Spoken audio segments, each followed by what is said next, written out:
Hello, ladies, and welcome back to Get 'em Girl, a girl's guide to relationships, femininity, dating, polarity, and attraction. Let's just hop into the topic, ladies.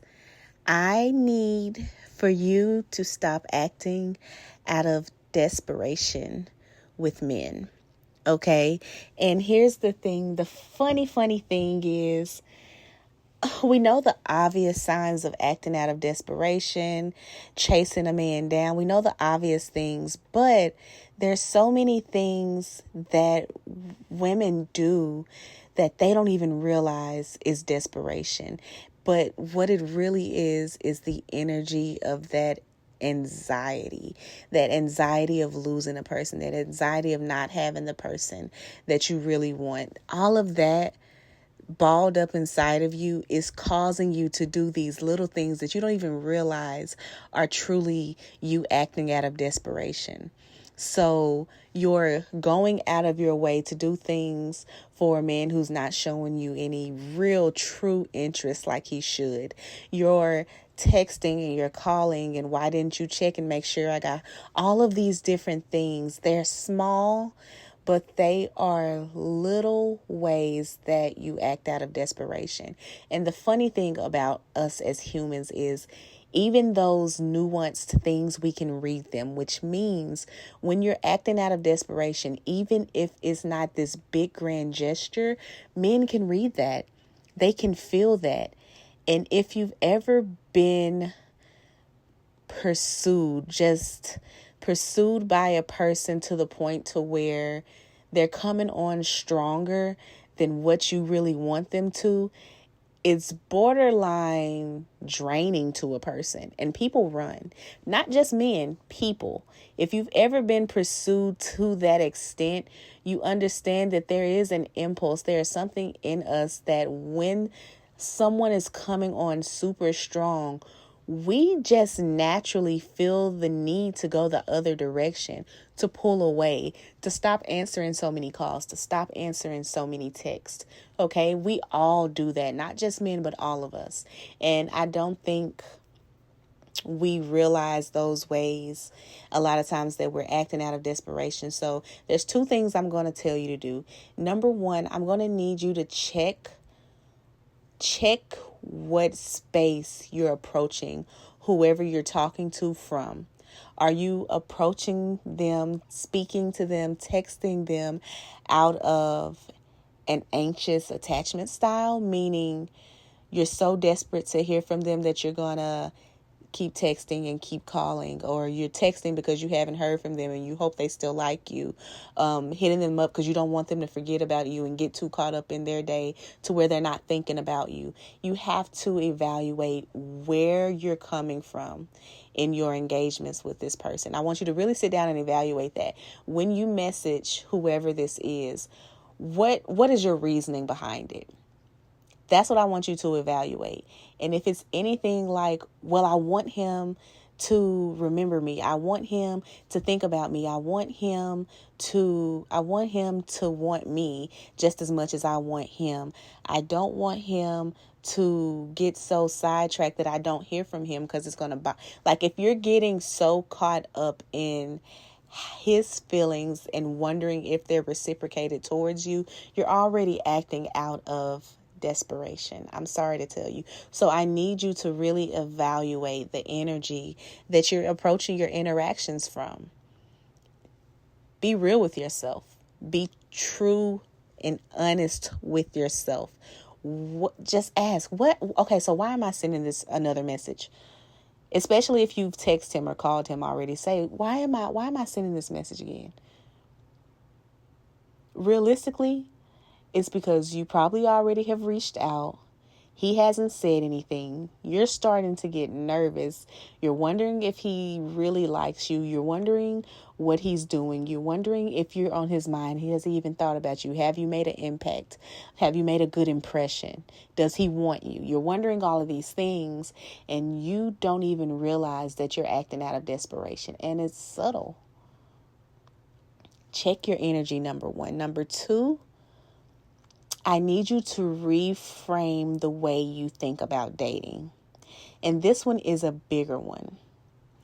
And the way you do that is a lot of times, let's start this. A lot of times when women are dating, right, they'll meet a person, they'll like a person, and they'll fixate on that person. So what ends up happening is instead of really taking into account the red flags, does this person match any of those things that they should be paying attention to, they're so concerned with having this person. They're so fixated on this person that they miss all of those things. The man becomes the goal. That man becomes the goal.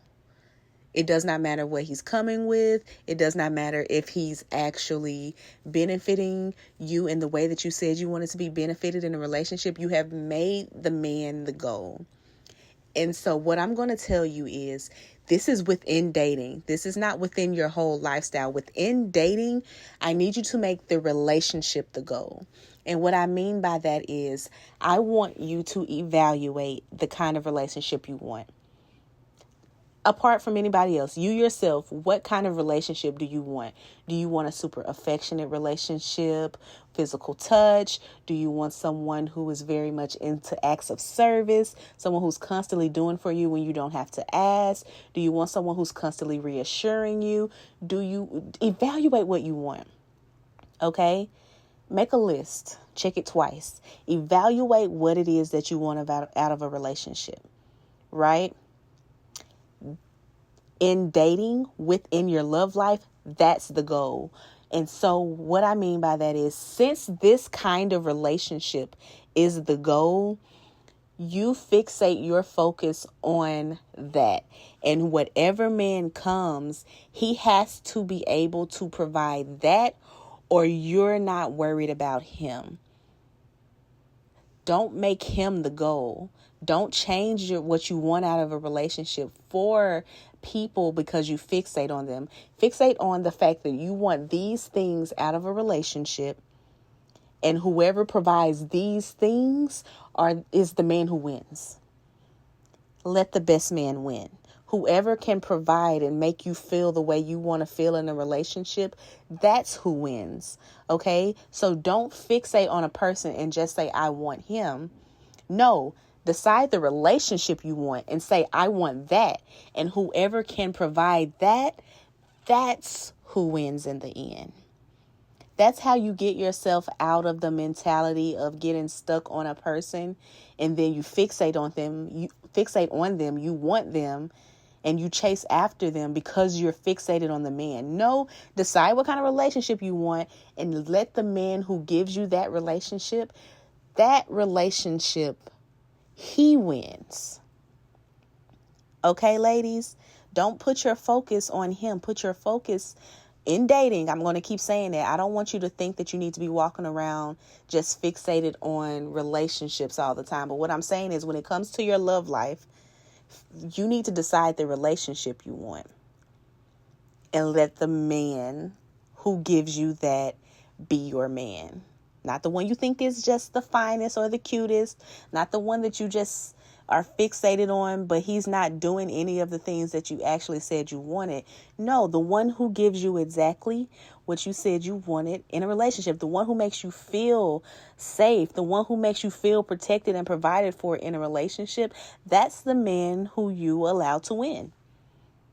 Okay, change. That's what I mean. Reframe your focus, because we a lot of times go into dating and it's fun with a person. We don't know nothing about them. We've been around them. It's good vibes.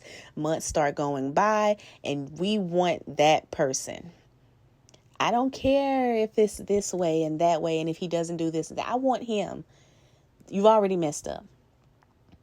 What you should be saying is, okay, I want to be protected in a relationship. I want to feel like this person considers me without me having to actually interject myself. I feel like I want someone who does things for me without me having to ask.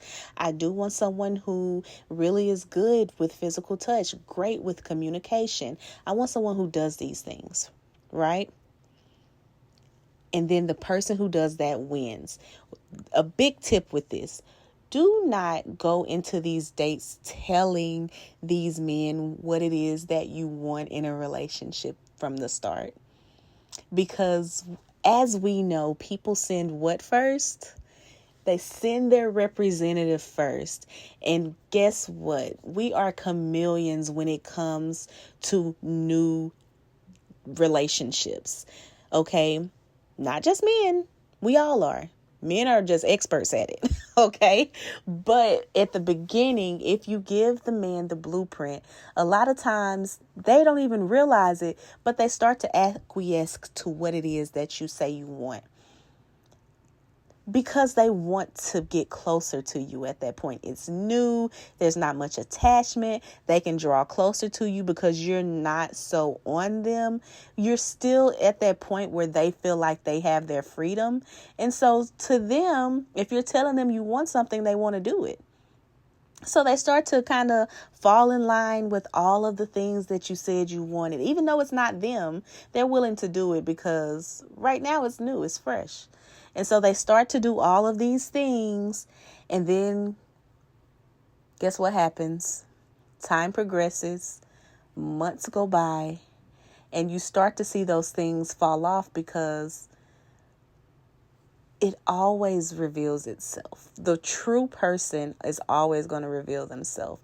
People can only pretend to be something so long if they haven't actually decided to make a change. And so all of those qualities that you have told him about, you've given him the blueprint, all of those qualities that you've seen that you love that matched what you wanted, they begin to fall away. And then you start to see the real person. I warn my ladies, do not go into dates and give the men all the answers. My biggest tip when you are going into dating is to experience the person as they are. When they ask you, what do you want out of a man? The best answer that I feel like, anything close to this, I feel like should be your answer. You let him know, you know what? I'm just looking to experience a good man. Okay? I don't know exactly. I can't pinpoint and tell you all the little things. But what I do know is when I feel it, I will know. When I feel it, I'll know. But I don't have a list of all these qualities that I just want to tell you about because I'm hoping to experience it with you. Period. You don't have to give them a laundry list of all the things because that's how you find yourself in that situation where later down the line, you're like, they're a completely different person. I don't even know who this is. Save yourself, ladies. Save yourself the trouble. Okay, so when it comes to your love life, I'm going to tell you, get really acquainted with what it is that you want, how you want to feel in a relationship. Really evaluate that.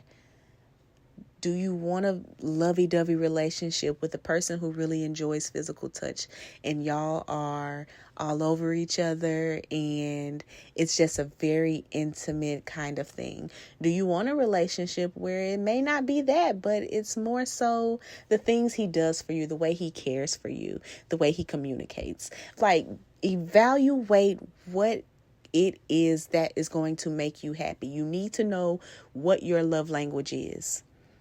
Build the kind of relationship you want based off of that. Decide what that is you want. You need to know what you want before you go in. And let the man fulfill it. Let the man who fulfills that, let him take that spot. Not the one you fixated on, not the one you just decided, yeah, it's going to be him, but the one who gives you what you want out of a relationship.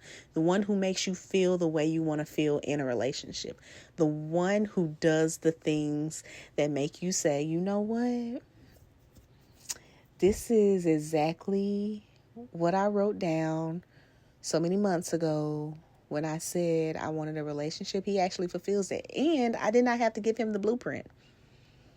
Okay, ladies? So I hope that helped a little bit. I was getting a few questions about how to go into dating, how not to scare men off. I hate to say it that way, and the ladies didn't frame it that way, but that's basically what it is. And this is how you do that. This is how you reframe that and evaluate yourself and what you want so that you're not chasing after a man, but instead you're just making sure that whoever it is lining up with what you say you want. And like I said, don't give them the blueprint, okay? But I want to thank you ladies again for watching another episode of Get 'em Girl. I hope this helped you out. Leave me some topics down below. If you have anything that you feel like you want to discuss, that you need me to discuss on the channel, go ahead and let that be known down below. And I will see y'all in the next episode. Bye.